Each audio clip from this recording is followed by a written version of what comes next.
Hello everyone, Father Diego here with the message, the gospel on this Sunday, the sixth Sunday in Ordinary Time. We listen today from the Gospel of Mark, chapter 1, verses 40 to 45. A leper came to him and kneeling down begged him and said, "If you wish, you can make me clean." Moved with pity, he stretched out his hand, touched him, and said to him, "I do will it. Be made clean." The leprosy left him immediately and he was made clean. Then, warning him sternly, he dismissed it at once. Then he said to him, "See that you tell no one anything, but go, show yourself to the priest and offer for your cleansing what Moses prescribed. That will be proof for them." The man went away and began to publicize the whole matter. He spread the report abroad so that it was impossible for Jesus to enter a town openly. He remained outside in deserted places, and people kept coming to him from everywhere.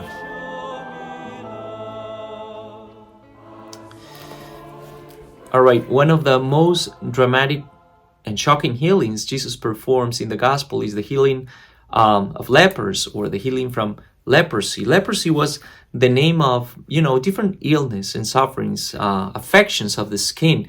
And since there was no antibiotics at Jesus' time or before, of course, leprosy was not only a very contagious illness, but a terribly devastating and feared illness, because people who suffer from leprosy or any kind of, skin affection was excluded, separated, alienated from their families and community in general. In other words, leprosy made a person a living dead.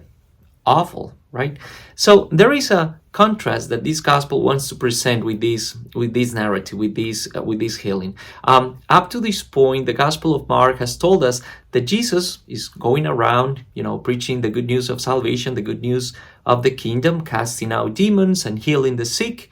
The first of these miracles is the exorcism of a demoniac, and then the healing of Simon's mother-in-law, and then the healing of the leper. This is a kind of independent narrative in the gospel. By the way, this is the only time in the Gospel of Mark that Jesus heals a leper.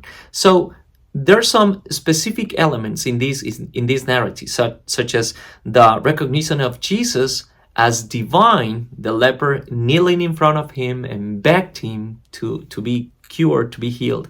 And then Jesus' instructions to present to the priest and offer what the law of Moses prescribed for his healing.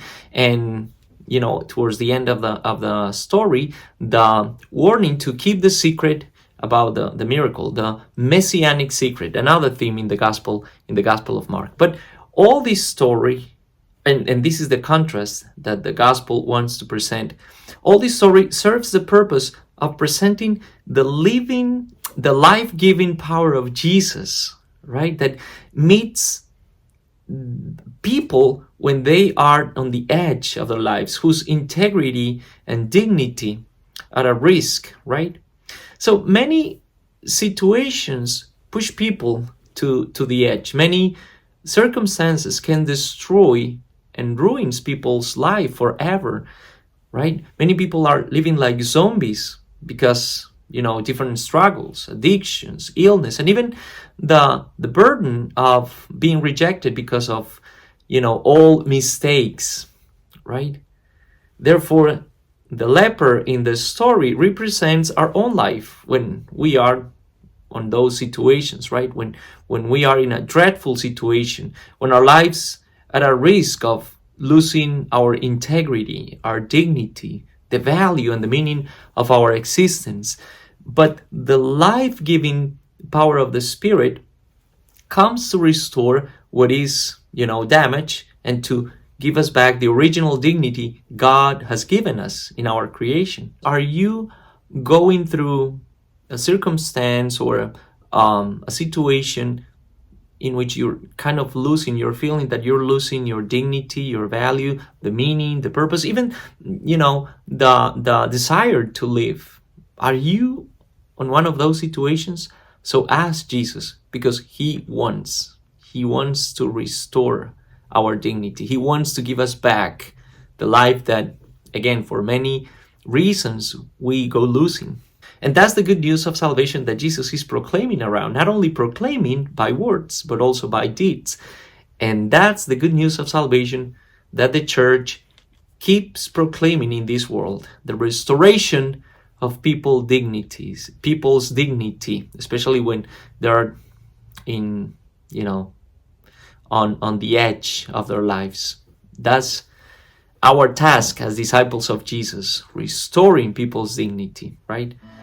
Jesus wants to heal these lepers, so it's our task now to restore people's dignity when they are living in, outside their communities or families, when they are rejected, excluded. It's our job, our task as disciples of Jesus to bring them back. Have a wonderful week, everyone, with a cup of coffee, of course, and I'll see you next week with the message of the gospel. Cheers. Bye now.